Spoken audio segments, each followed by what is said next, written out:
Good afternoon, everyone. On behalf of OJJDP, I would like to welcome you to today's webinar, Youth Action Planning, Develop Goals and Measurable Outcomes. My name is Kara. I'm with OJJDP's National Training and Technical Assistance Center. As your technical host, before we begin today, I would like to take a couple of minutes to discuss a few features of Adobe Connect, which will help you maximize your opportunity to participate in today's event. To download a copy of the PowerPoint slide, locate the handouts pod directly above the chat area. Click on the name of the file and then click the download button. To send a chat message, type your message into the chat box. Hit enter, click the message. For those of you participating in today's webinar as a group, please take a minute and help us count.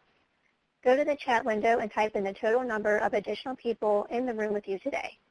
This will help us with our final count. Again, if you are viewing as a larger group, please type in the number of additional people joining you today. If you are viewing by yourself, there is no need to type anything at this time. At the conclusion of today's webinar, you will be provided with a link to take a 5-minute online survey about today's presentation. We appreciate your feedback regarding this webinar. This information is used to assist in future planning and training. You will be able to access the evaluation link on the last slide of the PowerPoint. Finally, this event will be archived on OJJDP's online university in approximately 3 weeks. You can also check out past webinars by Unity that have been archived in the online university. Again, thank you for joining us today. I will now turn it over to Kara McDonough with OJJDP. Kara? Hi, everybody. Thanks so much for joining us for this webinar. I just wanted to give a welcome from our office, the Office of Juvenile Justice and Delinquency Prevention. We were really happy to see all the different people who registered to attend this webinar. We have people calling in, tuning into the webinar who have lots of different backgrounds in working with youth. So welcome, and we're very thrilled to be working with Unity. We have an initiative called Today's Native Leaders that is a cooperative agreement with Unity, and we're very honored to be working with them on this initiative.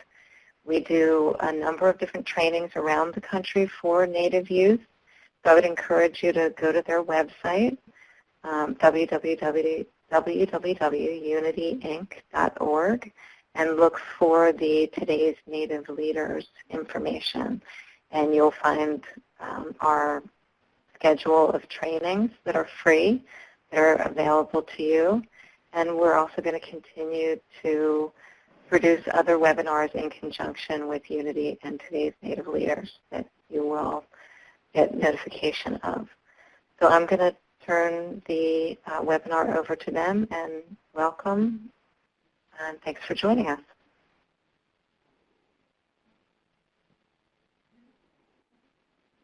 Hello, everyone. This is Mary Kim Titla with the National Unity Office. Welcome to the webinar today. I'd like to introduce our presenters. We're very pleased to have Dr. Pearl Yellowman, who has been very active with Unity, and she is just a recent graduate with her doctorate in educational leadership from the University of Montana. She has helped with our advisor trainings, and we're happy to have her present with us today. She's a member of the Navajo Nation. Also joining us as a presenter is Josh So. He is also a member of the Navajo Nation and a graduate of Arizona State University. He has been working with the Mesa Unified School District and currently is part-time staff here at the National Unity Office, also an alumni and former co-president. So we welcome both of them to our webinar as facilitators today. Thank you, Mary Kim.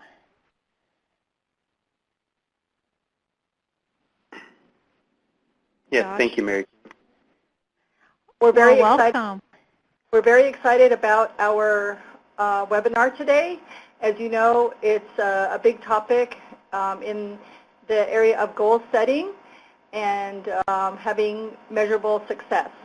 And so I'm going to turn it over to Pearl and Josh at this time. Thank you, Mary Kim. And welcome, participants. Very nice to see the list of participants from all over the country, so welcome.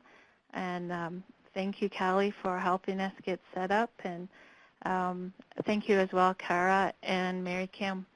So we're very excited to see the series of today's Native Leaders happen with the partnership of Unity and the Office of Juvenile Justice. And as a result of that partnership, we have a series of webinars, and today is goal setting. Originally, a few thoughts came to my mind as we started to prepare for this webinar. As many of you know, working with youth and working in Native communities and urban and rural communities, forming a youth council can be a special moment and special time for your community.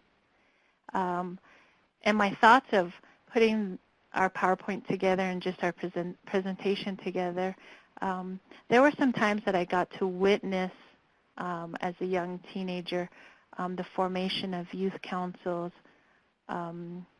For example, there was a time in a community in Wyoming that was having a hard time and a difficult time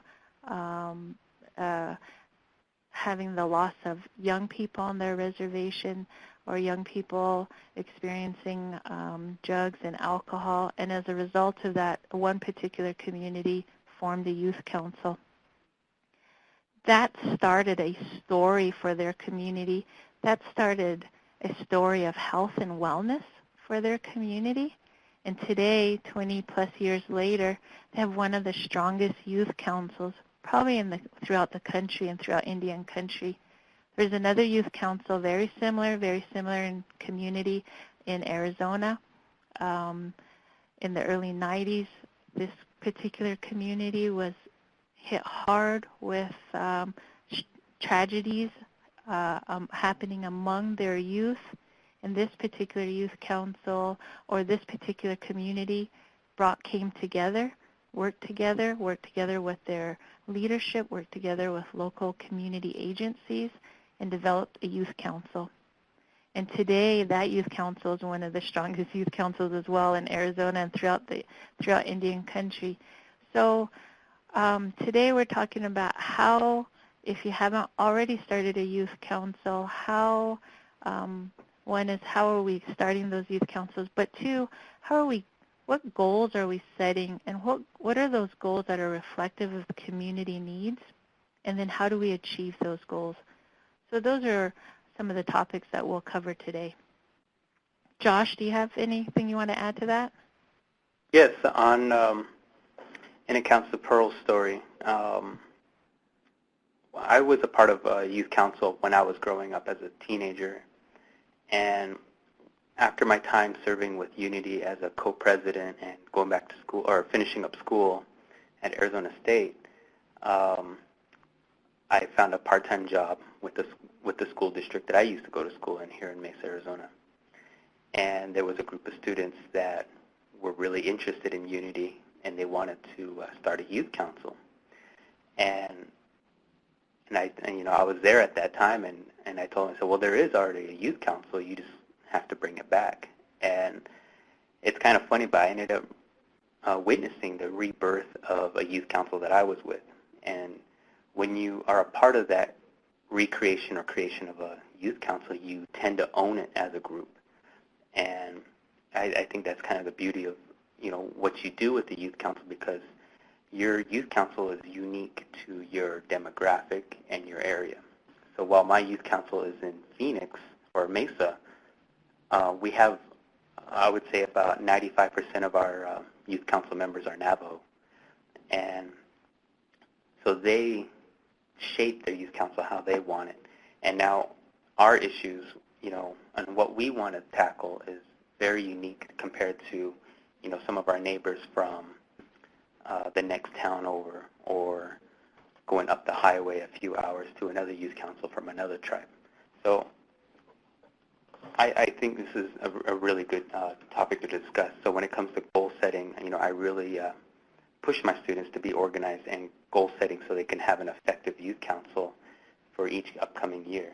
So But yeah, I mean, that's kind of what I wanted to add to Pearl's story there. Good, thank you. And I just want to keep in mind for our participants, a major part of the structure of the National Unity Organization is youth councils serve as the heart of unity. And the mission and goals of the National Unity Organization is that youth councils represent the healthy lives and wellness of youth throughout Indian country. And so by youth working together, coming together, not just in Indian country, but in the urban areas as well, working towards a healthy lifestyle, that kind of tends to be the heart of the National Unity Organization. And so when we talk about youth councils, we're also talking about youth councils in reference to within the structure of unity and how these youth councils serve that purpose. So they serve a purpose to the national organization, and then of course their priority is serving to the needs of their community. So I'm going to go on to the next slide here, but we just kind of want to give that short background before we get started. So again, our objectives of goal setting is, one is as you're working with your youth, and to our participants out there, you may be just starting a youth council, or you may be in the process of putting your youth council together, and goal setting may be a topic that you're ready to encounter or approach. And so we want to just keep everyone in mind that the objectives are to understand the process of goal setting here. Our other objective is to follow the steps for setting youth council goals. And last here, develop a workable tool that will reflect the goals of your youth council within, again, the framework of the national conference.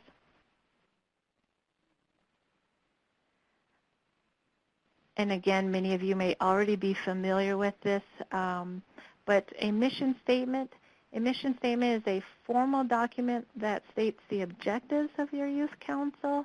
It's also a mission statement that describes what your youth council does and whom it serves, which is just a little bit different from the vision statement, and we're just kind of making some clarification here. Whereas a vision statement is a formal statement that expresses the aspiration and goals of your youth council, and this is really important here. The vision statement describes what you want your youth council to accomplish in the future, and that's a great topic to cover when you're working with your students. It's also a great opportunity to get young people to start thinking about the future and to start brainstorming about the future. Many times that's kind of out of the norm for some of our young people to think about the future and to think about their impact or their positive influence on an Indian community or even an urban setting. So that's kind of key here, is getting our young people to start thinking about the future and what is it that they can contribute by way of participating in a youth council. Josh, do you have anything to add here? Yeah, as far as the mission and vision statement, it really kind of sets a guideline to how your youth council is going to operate. I mean, you can't have a pizza place, saying that you obviously serve food, but you're not going to be serving, burgers, fries, and all that things. But your mission statement says that we're going to serve the best pizzas in the whole town. So it kind of sets a guideline about what your youth council does, and it definitely reflects the interests of what a collective group wants. So if that makes makes any sense, obviously. But on the next slide, I did kind of put up two examples, and this is from a very well Japanese automotive company, Nissan. And it states, Nissan provides unique and innovative automotive products and services that deliver superior measurable values to all stakeholders in alliance with Renault. Now, the vision of Nissan is enriching people's lives. So when you keep those ideas, a mission statement, who you serve and what you do, and the vision kind of reflects, what you want and where is it going to go, and what is it that you're trying to achieve. So I definitely wanted to point that out there. Definitely helping, our youth council, and if your youth council wants to look back at what you're trying to do in your community or what guides your youth council, definitely take a look at your mission and vision statement. Good. Thank you, Josh. And then, of course, what's our mission statement and a vision statement without the motivation? And, of course, working with our kids, and you feed off the motivation of each other, but also the motivation is a reason for doing something or behaving in a particular way. And of course, like I mentioned before, some of our projects or some of our youth councils this year, for example, Unity is embarking into the Gen 1 projects going throughout Indian country, encouraging young people to be active in their community. And some youth are taking a proactive stance or a proactive approach to doing positive projects in their community. And there are also some communities that are, their motivation comes from perhaps addressing the loss of their language. I am working with a community this summer, and interestingly enough and needed enough, they are addressing bootleggers in their community that sell alcohol on a dry reservation. So motivation comes in many forms. Motivation is what kind of drives us to accomplish or even to address certain topics. And many times these can be hard to talk about topics. And certainly those are also forms of motivation as well. So motivation is relating the goals to every youth council member so that each youth council member, they see value and they also gain a sense of ownership in their council, in their youth council, and their project. Another thing you might pick up as we're going through our PowerPoint as well today is really making sure that the youth themselves have a sense of belongingness and participation, and they are really achieving a sense of ownership, not just to the project, but to the community they live in and to the community they serve. So what is a goal? A goal is a specific plan of action for the youth council. Goals can be written, they can be specific, they can be measurable, they can be visualized, they can be timely, and they're manageable. So those are all factors of goals that we like to see youth councils work towards. Josh, do you have anything to add? Yeah, actually, I can try and sneak in here. When I look at these 6 aspects, written, specific, measurable, visualized, timely, and manageable. One thing I always look at when it comes to project planning or any kind of goal setting is that I would like to always have it be able to be recreated. So that means writing down your project so that later on maybe a whole new set of kids in your youth council would be able to follow the same steps, kind of like a science experiment in a way. And when it comes to timeliness, I think it's also good at the beginning of your goal setting that you kind of set down, a timeline and deadline. And with the youth council that I work with, I definitely wanted, before the year started, after a Unity conference in Portland, for example, I said, let's have a project in the fall and a project in the summertime. And that way we already knew what we were looking at rather than trying to make it up as we go. And we kind of had ourselves following a timeline. And we knew what steps we wanted to take throughout the year and where we wanted to be with the goal. Okay, thank you, Josh. Yeah. These are the steps that we will go through throughout the webinar. Our first step for goal or setting goals is to have the youth council participate as a group in setting the goals.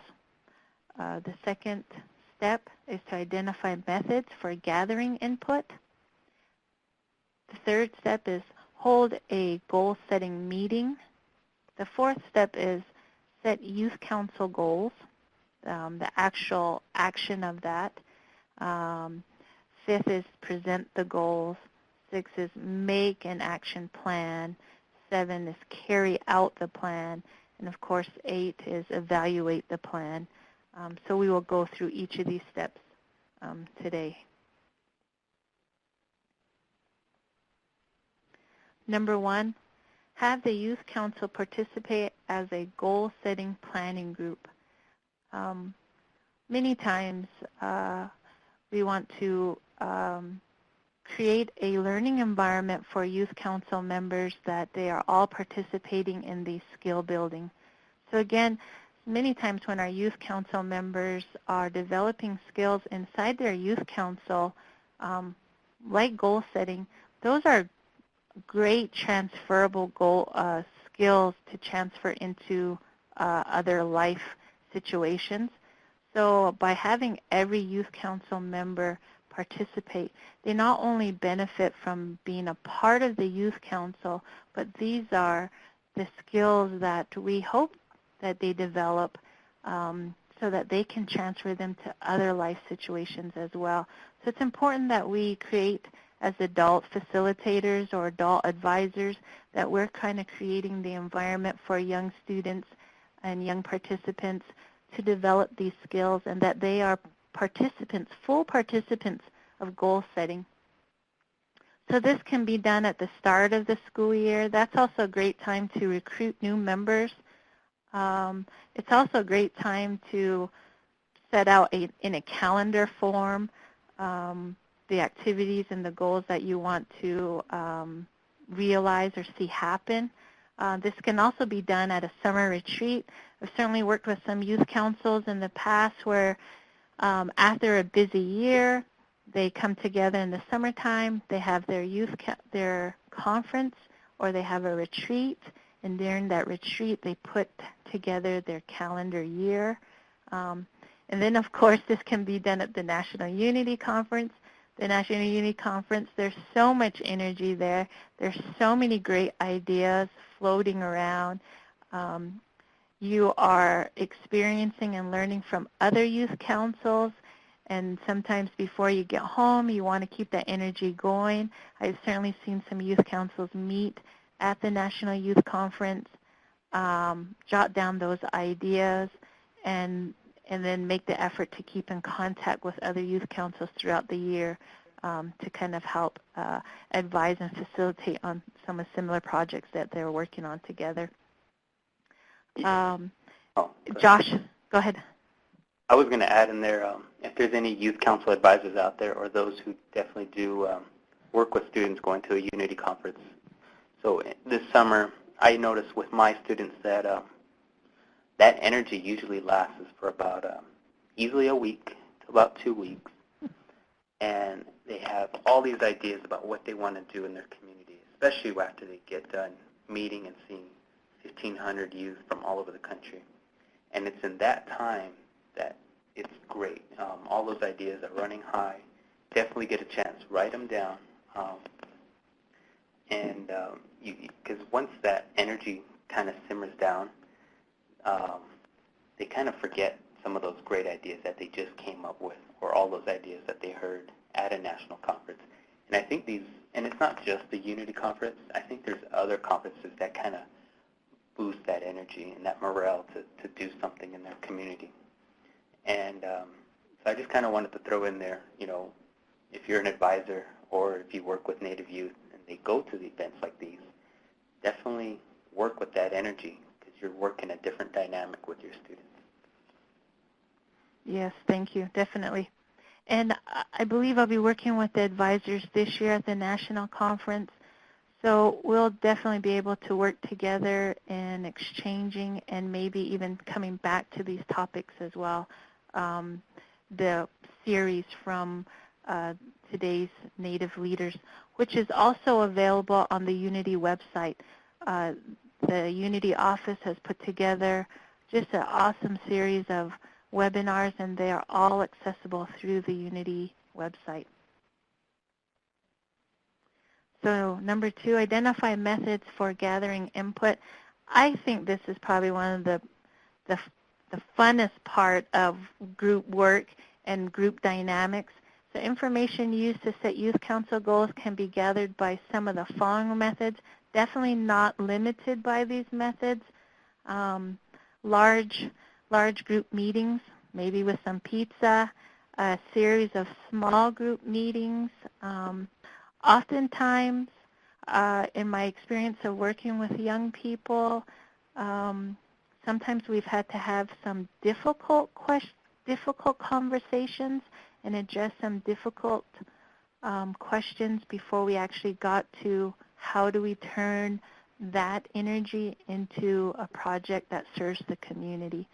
And sometimes it's comfortable for young people to be open and be safe in a smaller setting, in a smaller group setting, and for advisors and adults to just be aware of different settings.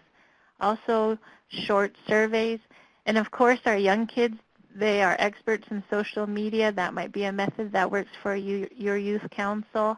And certainly today, there are youth councils out there that are so social media, tech savvy. I was wondering if there is an app available out there that can help put some of these together. Perhaps that's something somebody can work on soon. Josh, do you have anything to add here to number 2?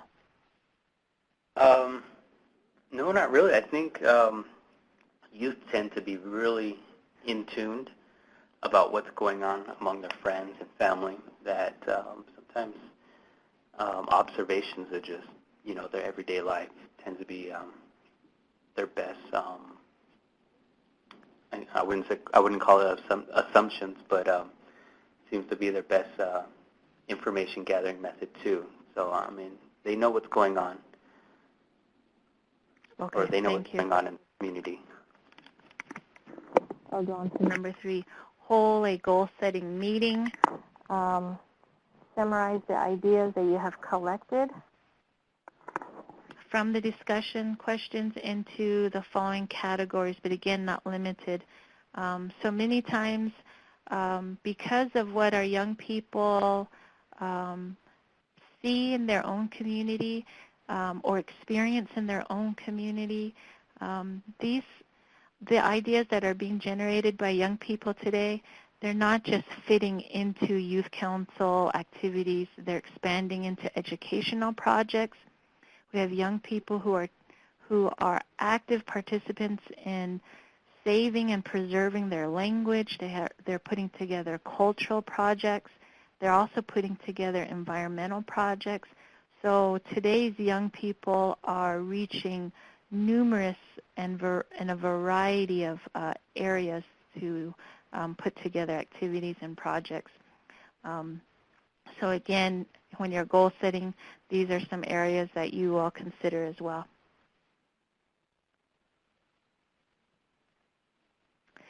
Number 4, set the goals. So designate a note taker. That's always important. Begin writing goals on a large sheet of paper. Have available calendars for everyone to see and use. These are also just great notes to help students when they're doing homework and trying to balance youth council lives and being a college student, or maybe even work. So again, we're looking at developing skills that help them outside of being a youth council member as well. And then begin to prioritize activities from the most important to the least important, that's kind of hard to do sometimes. That's easier said than done. And certainly it's hard to determine what is the least important here. So you'll have to find a democratic way to prioritize that best fits your youth council and begin the goal setting process with the most important activities. Josh? Yeah, I was just thinking about during this step of the process, you have it's pretty much a discussion about your goals and what you're setting there. And just like what Pearl said, you got to have a democratic way of getting through this part. And I guess as a facilitator of meetings, you tend to always have one youth, or perhaps it's you listening in on this conversation, that you have to learn how to move people together and keep them organized. And it's kind of like having a bunch of people who don't know what they want to do. And a lot of times groups can get stuck. Even then, my groups can do that from time to time. And without the right person there to facilitate these discussions, it's just something to keep in mind. How do you facilitate these discussions to set goals most effectively, where you can get people to move together as a group? And because somebody would always say, for example, I think we should all go to the movies, and people all agree on that. But sometimes, if you don't ask specifically, what you want to do, you're going to get a lot of I don't knows and shoulder shrugs, and it can get kind of frustrating at those points. But so you got to kind of think about this, especially if you're an advisor. You got to learn how to manage and kind of motivate certain individuals to take up those leadership roles within a group, to say, why don't you facilitate this? And sometimes that one person has got the ability to move groups of people collectively on the same idea to move towards goals and whatnot. Hopefully I can explain that a little bit clearer. But once the group says they want to go to the movies, then they start refining that decision. We want to go watch Star Wars at this particular time because we can all make it and we can do it there. So they went from point A to point B as a group cognitively, and then you start writing that stuff down. Good. Thank you, Josh. Again, number 4, define the goal, something you have the power to make happen, to go with the activity. Outline the steps needed to achieve the goal, and consider possible blocks or roadblocks. Sometimes it's hard to imagine, or it's hard to anticipate certain types of barriers, but even preparing the youth to be ready for some type of roadblock or some challenges. And that also kind of reflects on how your group responds to certain challenges too. Those are great talking points too for your youth council to discuss later on. And also set deadlines for achievement of the goal.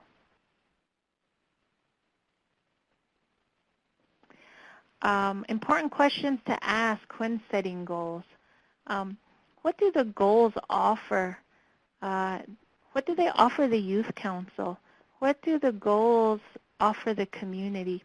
And do the goals offer a variety of activities throughout the year? I think, again, they're not limited to just these questions, but what would you like to see your youth council offer to the community?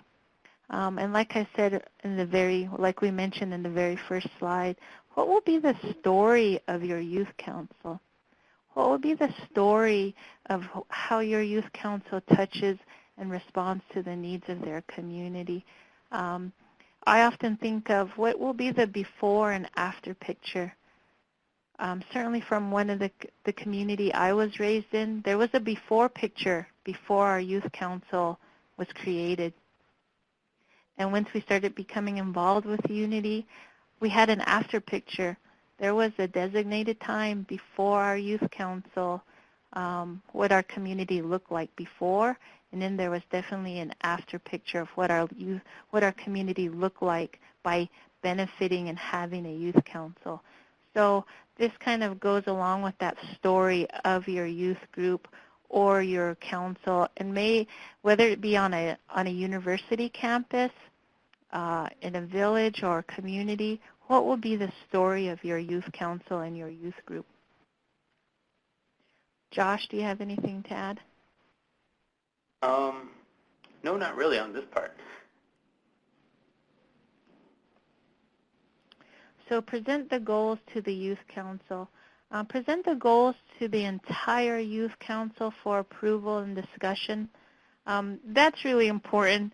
Sometimes before the actual activity or the project even begins, you can start to have individuals, not just common in youth, but even working with adults.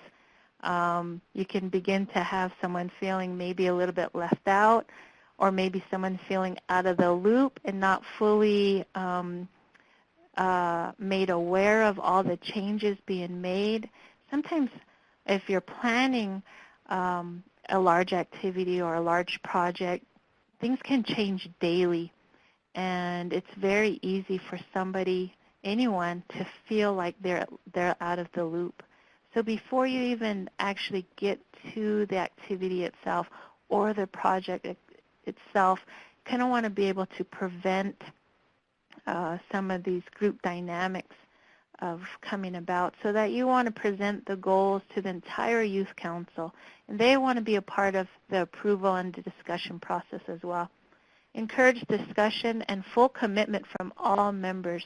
That's really important, because I know there are adults out there or youth advisors who've started with a full plate of young people or your youth council being committed, and by the end of the actual event and by the end of the project, there's 3 people sweeping up, and it's 2 o'clock in the morning. So I definitely been there before, and making sure that they understand that they're there from the beginning to the very, very end. And that's really important. And again, those are just skills that you're going to need outside of their project and their activity. And find out if there's anything missing. Are there additional resources that youth council members want to add or delete? And when I mention resources, I just don't mean funding resources. Sometimes participants have access, or maybe they have an elder that they can bring, or maybe that they have a family member that can come in and say a prayer, or maybe they have resources outside of the youth council, and maybe it's transportation, or maybe they have a parent who can help provide some food during that time. So resources are just what sometimes we believe just to be funding. So really to exhaust all ideas of resources. Josh, do you have anything to add? Yeah, when it comes to resources, obviously one of the most important resources are the youth, the kids that are especially involved. They're the number one resource that makes the project go. They're the ones that plan it out. But like what Pearl said, sometimes you get 3 at the end, and that's where reality sets in. And sometimes it's a good problem, because some of the students that are gravitating towards the youth council that I run, some of the good problems that I run into is during the winter time, I lose about a third of my group because they're student athletes, and they play basketball, or they're doing a whole lot of other extracurricular activities. They're even taking college courses in their high school years. So sometimes you've got to kind of expect those realities. And I personally, over time, have kind of came up with the personal rule of thirds. And for example, if I started a project with some youth and we had 21 kids, I can expect 21 kids that they're going to be there at the beginning, and about 14 will definitely kind of come and go all the way through. They're busy. They have different things. And sometimes, problems might even be family issues and that they have to attend to, or, some things. And then there's going to be a really good, strong core, the 1/3. There's going to be 7. I don't know who the 7 is each time, but I know that 7 will always be there. And that's just reality and over time. But in a perfect world, you'd get all 21 seeing a project through. But in reality, people come and go. So it's almost like you have to set up your plans where it's really efficient, that a lot of people, you don't need everybody to run it, but you definitely want everybody to be a part of it somehow. And to the point where that maybe 4 or 5 people can easily run a project. And that's where that leaving the paper trail comes in, and having it written down. And then people can easily plug in and have this whole efficient process of having a project and goal come through and see the light. Okay, great. Thank you, Josh. Number 6, make the actual action plan. And from the list of all the goals and the projects, decide upon the following. List of roles needed to help carry out the plan. Josh spoke to that. So you'll know some of your natural leaders. You'll know just the different types of leaderships that emerge from your youth council. That's what I really like to pay attention to the most too, is what can I do to really draw out certain leadership skills from each of my youth council members. And what can I do to help draw out just a little bit more each time from my youth council members, and have them be a part of the overall accomplishment of the activity or the project. And again, indicate the resources. And we also have outlined here the S.M.A.R.T, and I'll move on to the next slide so we can all see what that is. So the action plans should be S.M.A.R.T. They should be specific, measurable, achievable, relevant, and time limited. And Josh, can you give us a quick example of this from one of your recent activities? Yeah. So kind of taking it back to a month after the Unity Conference in Portland, my group set aside 3 groups. So they broke into different committees, and one committee said they wanted to do a project on health and fitness. So they started laying out a lot of their numbers, concepts, and stuff.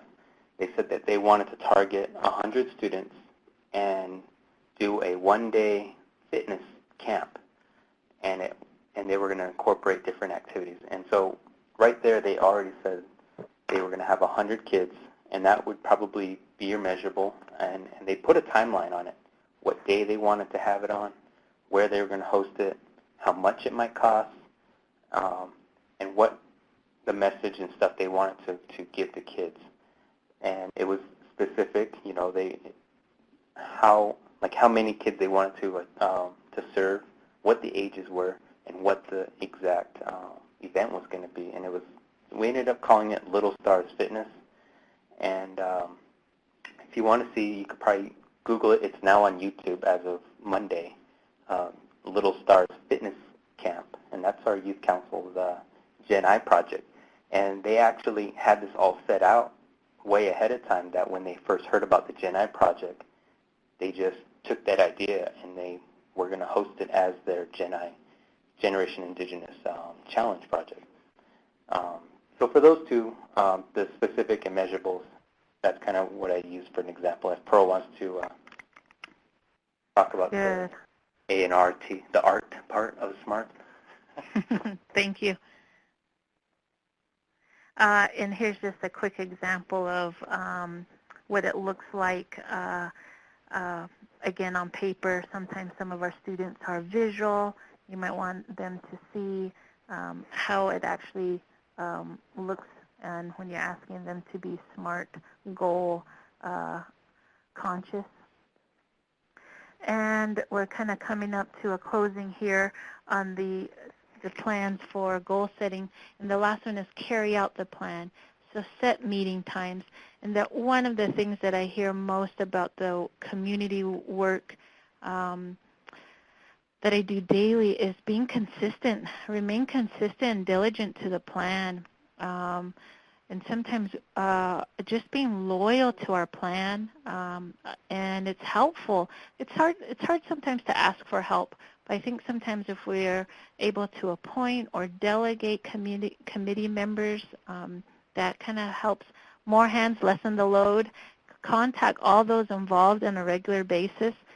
I've seen some advisors work wonders just by texting their youth council members or keeping in contact with them via social media or Facebook, and just making sure that they are keeping in touch.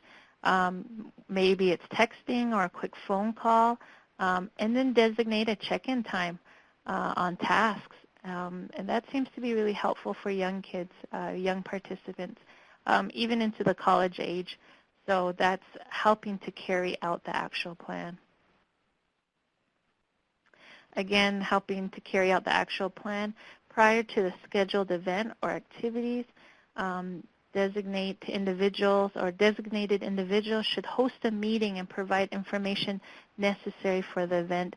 And that's probably just doing a dry run or a rehearsal. And sometimes these might seem elementary, but if you're a 16-year-old student and you've never hosted, or this might be one of your first events that you've actually been a part of, these are critical steps in helping develop those skills for our young youth council members. So sometimes as advisors, we might want to just kind of skip over some steps and think and maybe sometimes assume we all are on the same page, and then sometimes we find out later we're not. So again, this is kind of from the perspective of maybe a 15-year-old, a 16-year-old, 17-year-old student helping participate and host their very first basketball 3-on-3 event, or their very first cultural language conference, a one-day conference. So kind of helping them go through these activities or these steps are very helpful to them. And provide a list of resources needed of the day. You might need chairs, and paying attention to the details. You might need coffee and cups and sugar. And sometimes those are the things that you want to help provide for the elders. You want to have some necessities for your elders. You want to help make sure you have something available for young moms and babies.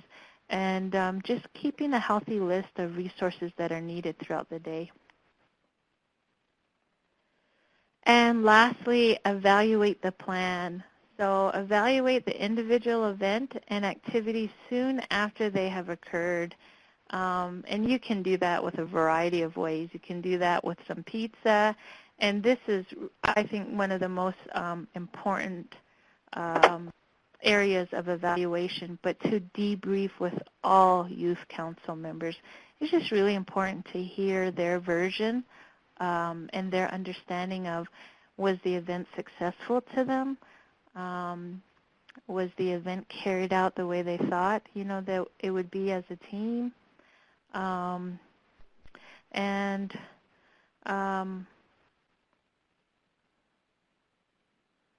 Compare youth council goals to accomplishments realized. Sometimes there might be some gaps there. Again, working with local media, working with your local papers, and be sure to send thank you cards.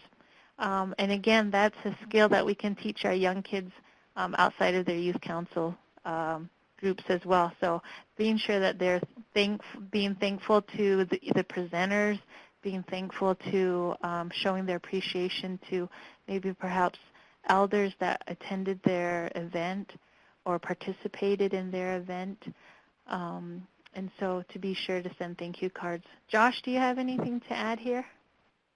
Not so much. Yeah, after every project or any kind of event, we always sit down and spend a a good amount of time discussing our projects, and we evaluate ourselves. And I usually set some questions to ask the group, and it could be anything like what could we have done better? Was there anything in the event or planning that we didn't think of? And a lot of questions just to get them thinking about what it is and what they can do better for their next project. And I try and get them rolling because we usually have a timeline with the groups that I work with, and so I know that there's always another project coming up. So I kind of want them to learn as they go, and to also kind of uphold a little bit of professionalism as they move forward, because I know that these being high school students, when they get to college, they're going to probably be getting jobs and stuff like that. So I'm kind of a little bit tailoring them for the real world in a way. And perhaps they do live in the real world already and they have jobs, but I kind of want them to get a little bit of sense of accountability and really learn from one project to another. And Great. I've seen them become better planners, better leaders than from when this youth council first started that I work with. And it's a good thing as an advisor to see those. Good. Thank you. And last, before we close out, is what is burnout and how can we prevent advisor burnout and youth council burnout? And a few things come to mind is many times the youth council are working towards the larger goal, or one of their main goals is to make it to the national conference, so they're fundraising. And but they're also thinking of ways to connect with the community outside of the fundraising capacity, but also just returning to the community civic duties. And so a lot of times what happens to some of our youth councils is they do get burned out. So their momentum can start out high, and then by certain times of the year, they're burnt out. And that happens definitely to advisors. And I see a few familiar names out on the registration participants here, and I certainly know that that does happen to many of you who are working with youth. And so what are ways that we can prevent burnout? What are ways that we can keep our momentum at a healthy pace, but also addressing the need of the community, also addressing the desires of the youth council. And I know we're getting close to our time here, but when I started out as a youth participant in Unity, there was that time where our generation, we did not have, it was not a career or was not a profession at the time to be an advisor. Many of our advisors did it out of compassion for their community. And many of the advisors, the role just emerged out of a need from the community. And so now we have both. We have advisors who are working out of compassion, out of the desire and to meet the need of the community. And now they're actually positions. There are careers that now individuals hold. There are jobs that are centered around being an advisor. So now you have both. You actually have the career, and then you have the need still. So how do we reach a healthy pace to that? How do we self-care? How do we address self-care in this? And so certainly those are just something I want to bring up, because your efforts are definitely seen. Your efforts are definitely appreciated, and your efforts are definitely in full gratitude. And so like I said, our youth councils are kind of the heart of the national organization, and without the advisors and without the youth councils working together, we just want to extend our appreciation to the advisors and the adults out there working with youth. And So I want to close on that. And Josh, if you want to add anything, we have just a few minutes left to get to a few questions here. Okay. Well, yeah, on the burnout, you got to kind of be a coach for those that are working with Native youth. And Native youth, even when it comes to sports, even if you talk to Native youth in the wrong tone and you're coaching them, Native youth can be kind of skittish in a way. It's kind of funny, but that's not what we want to see. But you got to be kind of a coach in a way, and that involves,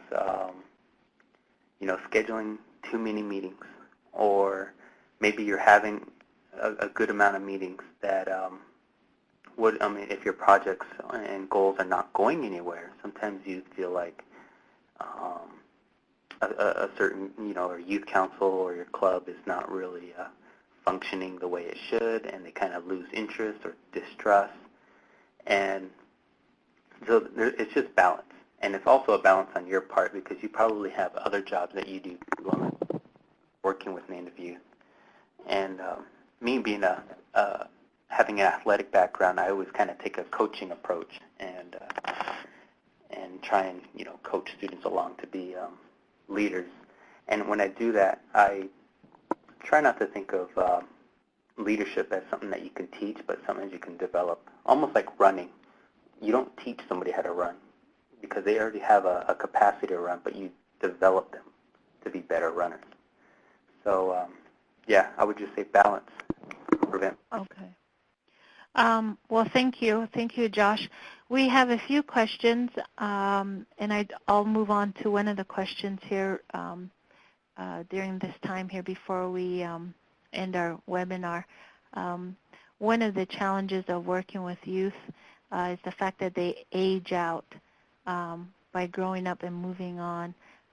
They may be involved for less years than adults for whatever reason. Suggestions on continually addressing those feeder programs to always keep the up-and-coming youth involved. So suggestions on the feeder programs, addressing those feeder programs, and always keep the up-and-coming youth involved. And that is true. Sometimes I think we have access by working with youth through the high school settings or through the middle school settings, but also working with service providers throughout the community so that you kind of have different providers who represent all age groups. And it is true because according to some of our latest census numbers, we have a pretty much large majority of our young people representing the 25, 24, and under age group, but it's that age group, that 18 to 25, that we work really hard to addressing their needs. And typically those are students who maybe are leaving high school, they're trying to enter the workforce. They're also, that age group is also our age group that are multiplying at a fast rate as well. So not only are we addressing keeping them involved in community activities, they're also young parents too. They are becoming young parents. They're becoming married young parents, or for whatever reason the situation, but they are also parents too. So we're not only talking about developing skills that meet their needs, we're also talking about developing programs to help address the needs of those programs. So I would suggest working comprehensively with community members and community groups so that you are addressing all ages, and then working with other groups such as like your local Head Start or your elementary schools who are working with younger kids as well, and the middle school ages. So you're kind of all-encompassing, if you can, in your community. And I hope that answers. Josh, do you have anything to add to that? No, not really. I was Okay. just looking at the photo here, and I think I could have posted a better photo. So. something to laugh at. Okay, good. Well, I believe that concludes our webinar. And if we have any other questions, one of our questions is the criteria for youth council age and commitment. And there's nothing set in stone for age. You might have a community that's trying to adjust the needs of younger people, and although there are some great studies out there that suggest that if you are doing some summer activities with 6th and 7th graders, they might do well academically as they transition into junior high. So it just depends on what age group you have the resources to work with and for. You might have multiple groups. You might create multiple groups that you're working with just preteens, and then you might have another group where you're working with older adolescent. Certainly, we have some groups here in the area in which I work with the behavioral health where we just focus on men's wellness, young men's wellness. And certainly there's a need for just the focus of young men's wellness. Then, of course, we have a group for just females. And then we have both a co-ed group. So again, the criteria can be something that you put together, but as long as you feel that it addresses the needs of your community, there are some general logistics and criteria on the Unity website, and sometimes that also addresses parental roles. So if you are working with younger kids, you might need parental permission, parent permission, and making sure that the students are old enough to go on a field trip. So there might be some safety reasons for having your criteria as well. But I think we are just about out of time, and I don't see any other questions coming up, but if you have any questions, you can feel free to contact the Unity office, and their website is unity.org, and we will close the webinar. Thank you, everybody, for chiming in.